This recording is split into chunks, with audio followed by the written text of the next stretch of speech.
আসসালামু আলাইকুম, technique easy education থেকে স্বাগতম জানাচ্ছি। আমি জুয়েল। আজকের পর্বে আমরা 3.1 উপরে আরও কয়েকটা সংক্ষিপ্ত প্রশ্নের সমস্যার সমাধান করব। যেখানে আমাদের 6 নম্বর যে প্রশ্নটা আছে সেই প্রশ্নটা হলো, একটি সমকোণী ত্রিভুজের অতিভুজ যদি আমাদের 3 সেন্টিমিটার হয় তবে ত্রিভুজটির মধ্যমার বর্গের সমষ্টি কত? আমরা কিন্তু ত্রিভুজের বাহুর সাথে এই মধ্যমার যে সম্পর্ক সেটা অ্যাপোলোনিয়াস থেকে আমরা শিখেছি। সেক্ষেত্রে আমরা দুইটা ভাবে শিখছি, একটা যে কোনো ত্রিভুজের জন্য ইন্ডিভিজুয়াল, আর যখন সেই ত্রিভুজটা আমাদের সমকোণী ত্রিভুজ হয় তার জন্য স্পেশালি লিখি। মূল সূত্র থেকে আমাদের এই সূত্রটা আসে এবং সেই সূত্রটা আমাদের ছিল 3 ইন্টু অতিভুজের ওপর বর্গ সমান 2 ইন্টু মধ্যমা ত্রয়ের বর্গের সমষ্টি। অর্থাৎ এখানে ডি ই এফ এগুলো আমাদের মধ্যমা বোঝাচ্ছে, আর সি বলতে অতিভুজ বোঝাচ্ছে। আমাদের এখানে ত্রিভুজের সমকোণী ত্রিভুজের অতিভুজের মানটা সরাসরি দেওয়া আছে। আমাকে বের করতে হবে কতটুকু? শুধুমাত্র আমাদের এই যে মানটা আছে এই মানটা বের করতে হবে। তাহলে আমি যদি এখানে 3 ইন্টু সি এর মানটা তো বলে দিয়েছে 3, তাহলে 3 স্কোয়ার দিয়ে দিলাম।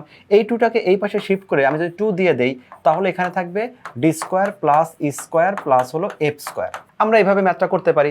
এখন এইটা তোমরা যারা অ্যাডভান্স লেভেলে পড়াশোনা করো, অনেক সুন্দর করে গোছানো পড়াশোনা আছে, তারা সরাসরি লিখতে পারো। দেখো আমি যদি এইটাকে বলি তাহলে কি বলবো, যে মধ্যমাগুলো বর্গের সমষ্টি সমান 3 ইন্টু অতিভুজের উপর স্কোয়ার ডিভাইডেড বাই 2।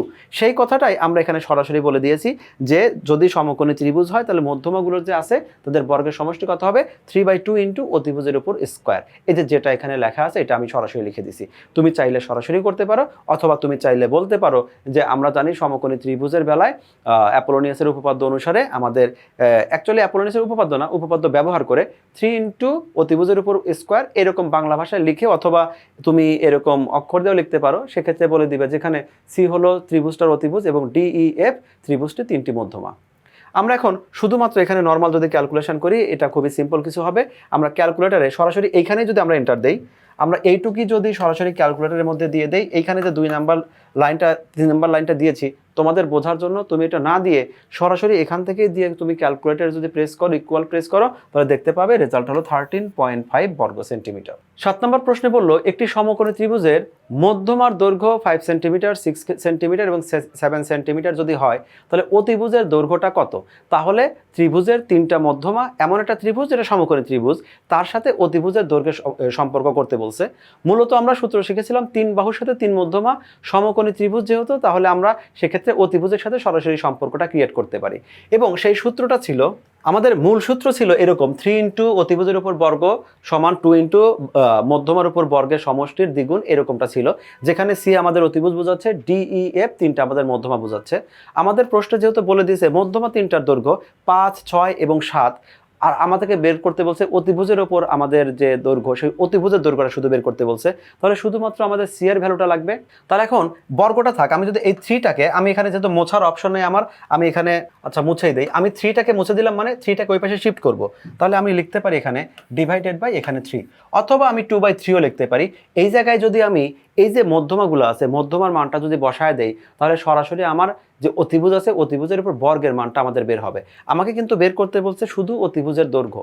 এখন এই প্রশ্নটা আমরা কি করছি, সরাসরি লিখছি অতিভুজের উপর দৈর্ঘ্যের বর্গ সমান 2/3। দেখো এই যে এইটা অতিভুজের উপর দৈর্ঘ্যের বর্গ, এই যে আমাদের 2/3, এই যে 2/3 সমকোণী ত্রিভুজের মধ্যমাগুলোর বর্গের সমষ্টি। এই দেখো এখানে মধ্যমাগুলোর বর্গের সমষ্টি। তো তোমাদের যাদের সূত্রগুলো অনেকটা কন্ট্রোলে আছে তোমরা চাইলে সরাসরি লিখতে পারো, অথবা তোমরা এভাবে ধীরে স্থির স্টেপ বাই স্টেপ যদি লেখো যে সমকোণী ত্রিভুজের ক্ষেত্রে আমরা জানি, সেভাবে লিখলেও হবে। এখন শুধু মান বসিয়ে দিলে আমাদের মানটা বের হয়ে যাবে। আমাদের এই টোটাল রেজাল্টটা আসবে, এইটা যে মানটা বের হলো সেটা হলো আমাদের টোটাল অতিভুজের উপর বর্গর অ্যান্সারটা, কিন্তু আমাকে বের করতে বলছে শুধু অতিভুজ। তাহলে এখন অতিভুজ সমান কি হবে? আমি অতিভুজটাকে আপাতত সি দ্বারা প্রকাশ করছি, মানে আমি এখানে যেটা লিখছিলাম সি সমান তাহলে হবে √220 ডিভাইডেড বাই 3। তাহলে মেবি রেজাল্টটা আসে 8 পয়েন্ট। ফাইনালি এটা আমরা পাচ্ছি অতিভুজের দৈর্ঘ্য আমাদের 3টা মধ্যমার সাথে সম্পর্ক ক্রিয়েট করে। আমাদের পরবর্তী 8 নম্বর প্রশ্নটা দেওয়া আছে, সমকোণী ত্রিভুজের মধ্যমা ত্রয়ের বর্গের সমষ্টি। এই মাত্রাতে যেটা করলো আমাদের মধ্যমা কোনটা কত সেটা বলে নাই, মানে সরাসরি এখানে D square plus E square plus F square, যেখানে ডি ই এফ হলো 3টা বাহুর 3টা মধ্যমার দৈর্ঘ্য, সেখানে আমি স্কোয়ার দিয়ে বোঝাচ্ছি 3টা স্কোয়ারের সমষ্টি, যেটা বললো ত্রিভুজের মধ্যমা ত্রয়ের বর্গের সমষ্টি। এই টোটালের যে রেজাল্টটা আছে এই রেজাল্টটাই দেওয়া আছে হলো 54। এখন আমাকে বলছে অতিভুজের দৈর্ঘ্য কত। একটু আগে যে সূত্রটা আমরা ব্যবহার করলাম সেটাই, অতিভুজের দৈর্ঘ্যের বর্গ সমান 2/3 ইন্টু মধ্যমার বর্গের সমষ্টি। এইখানে আগের ম্যাথটাতে আমাকে বলে দিয়েছিল মধ্যমাগুলোর মানগুলো বলে দিছে, যেমন 3, 4, 5 যাই থাক সেটা বলে দিছে। এখানে সরাসরি স্কোয়ার করে তার রেজাল্টটা বলে দিছে, মানে উল্টা তোমার ক্যালকুলেশনটাকে আরও শর্ট করে ফেললো। তাহলে এই মানটা বসালে আমরা মানটা পাচ্ছি 36, যেহেতু বর্গ ছিল তাহলে দৈর্ঘ্য কত হবে, √36 = 6 একক।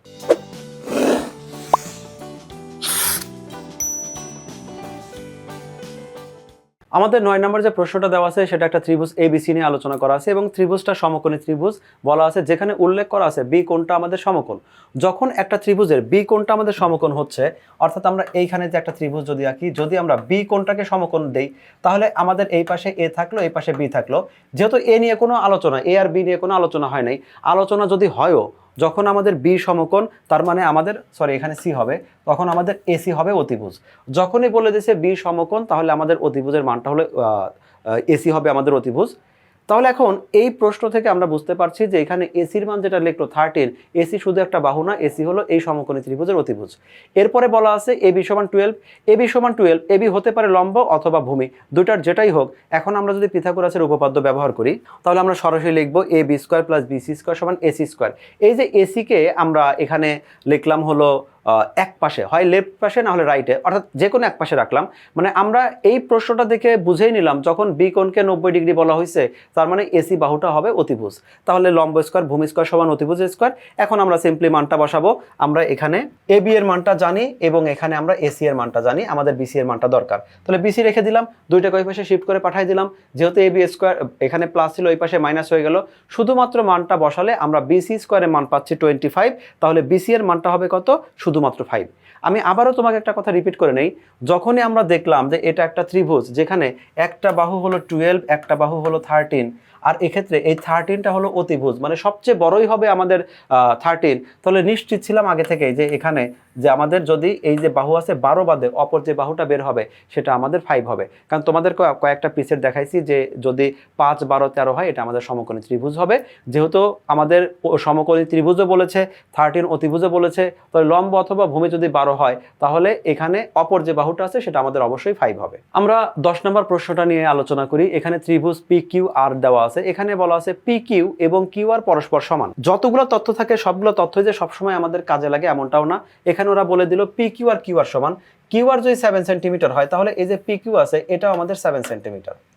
এখন বললো QR বাহুতে PQ এর QR মানে এই যে বাহুটা আছে এর উপরে কার লম্ব বিক্ষেপ বের করব, PQ এর লম্ব বিক্ষেপ বের করব। আমরা PQ এর যদি লম্ব বিক্ষেপ বের করি, আমরা কিভাবে বের করি, আমরা বের করি যে শীর্ষ থেকে আমরা একটা লম্ব আঁকবো এবং পাদবিন্দু থেকে সেই লম্বের দিকে যাব। যে শীর্ষ থেকে লম্ব আঁকি, পাদবিন্দু থেকে লম্বের দিকে যাই, তাহলে আমাদের এইখানে যে ডিস্টেন্সটা হবে, এই ডিস্টেন্সটাই হবে আমাদের লম্ব বিক্ষেপ। আগের প্রশ্ন যেখান থেকে আমি 10 নাম্বার শুরু করছি, আপনি ওইটুক রাখবেন, মানে যখন 10 নাম্বার আসবে তখন বাদ দিবেন, কারণ 10 নাম্বার প্রশ্নে একটা ভুল ছিল, ওই ভুলটা কারেকশন করে আমি 10 নাম্বার নতুন করে আবার শুরু করব। তাহলে 9 নাম্বার সম্পূর্ণ ঠিক থাকবে, যেখান থেকে 10 নাম্বার শুরু হয়েছে ওইটুকু আপনি কারেকশন দিয়ে দিয়েন। আমাদের 10 নাম্বার প্রশ্নে বলা আছে ত্রিভুজ PQR এ PQ এবং PR এই বাহু দুইটা পরস্পর সমান। তার মানে এখানে পাচ্ছি আমরা, এইখানে যে PQ বাহুটা পাচ্ছি, আমাদের এই বাহুটা এবং এই বাহুটা, এই দুইটা বাহু আমাদের পরস্পর সমান। এর সাথে কি দেওয়া আছে, QR সমান 7 দেওয়া আছে। এই বাহুটা যদি 7 থাকে, তাহলে বললো QR বাহুতে আমাদের PQ এর লম্ব অভিক্ষেপ। এখন যখন এই দুই বাহুটা সমদ্বিবাহু ত্রিভুজ হচ্ছে, এই ত্রিভুজটা সমদ্বিবাহু ত্রিভুজ হওয়ার কারণে শীর্ষবিন্দু থেকে আমি যখন এর লম্ব অভিক্ষেপ নিব, মানে শীর্ষবিন্দু থেকে যদি লম্ব আঁকি, এই লম্বটা যে বিন্দুতে ছেদ করবে এই বিন্দুটা অবশ্যই QR এর মধ্যবিন্দু হবে। আমি আবারও রিপিট করি যে আমাদের P বিন্দু থেকে যদি আমরা লম্ব আঁকি, যেহেতু আমাদের P এর দুই পাশে দুইটা যে বাহু আছে সমদ্বিবাহু ত্রিভুজ, তাহলে এই যে লম্বটা হবে, লম্বটা অপর বাহুকে যে বিন্দুতে ছেদ করবে সেটা অবশ্যই লম্ব আকারেই ছেদ করবে, মধ্যবিন্দুতে ছেদ করবে। তাহলে আমাদের এই টোটাল বাহু যদি 7 হয়, এইখানে আছে আমাদের 3.5, এই পাশে আছে আমাদের 3.5। এখন চলে যাব আমরা লম্ব বিক্ষেপে। লম্ব বিক্ষেপ ব্যাপারটা কি, যদি আমাদের এখানে PQ এর লম্ব বিক্ষেপ বলে, PQ যে আমাদের ত্রিভুজটা আছে, এখানে যদি আমরা P এর শীর্ষবিন্দু ধরি, শীর্ষবিন্দু থেকে লম্ব আঁকলাম, পাদবিন্দু থেকে লম্ব পর্যন্ত গেলাম, তাহলে এই যে যতটুকু ডিস্টেন্স গেলে ওই শীর্ষবিন্দু থেকে আগত লম্বটা পাচ্ছি, সেটাই হলো তার লম্ব বিক্ষেপ। তাহলে আমাদের লম্ব অভিক্ষেপ হচ্ছে QT, যেটাকে আমরা একটু আগে দেখিয়েছিলাম 3.5। তাহলে আমাদের লম্ব অভিক্ষেপটা হবে 3.5। আমরা সেই ব্যাখ্যাটা এখানে দিয়েছি যে আমাদের দুইটা বাহু পরস্পর সমান, কিউ আর বাহুতে যেহেতু পি বিন্দুতে লম্ব অভিক্ষেপ হয় টি বিন্দু পর্যন্ত, তাহলে আমাদের ওইটা হবে মধ্যবিন্দু। তোমরা এইভাবে ছোটখাটো একটা ব্যাখ্যা দিয়ে তোমরা প্রশ্নের অ্যান্সার করতে পারবো। থিমটা হলো এটা সমদ্বিবাহু ত্রিভুজ, থিমটা হলো সমদ্বিবাহু ত্রিভুজের শীর্ষ হতে যদি আমরা তৃতীয় বাহুর উপর লম্ব আঁকি, ওই লম্বটা মধ্যবিন্দুতে ছেদ করবে। আশা করি তোমরা এই তথ্যগুলো বুঝতে পেরেছো এবং এমসিকিউগুলো তোমরা সলভ করতে পেরেছো। এরকম আরও অনেকগুলো এমসিকিউ নিয়ে আমরা তোমাদের সাথে হাজির হবে। সেই সব পর্ব দেখার জন্য আমাদের সাথেই থাকো। টেকনিক ইজি সিরিজ সঙ্গে রাখো, দেখতে থাকো টেকনিক ইজি এডুকেশন। আল্লাহ হাফেজ।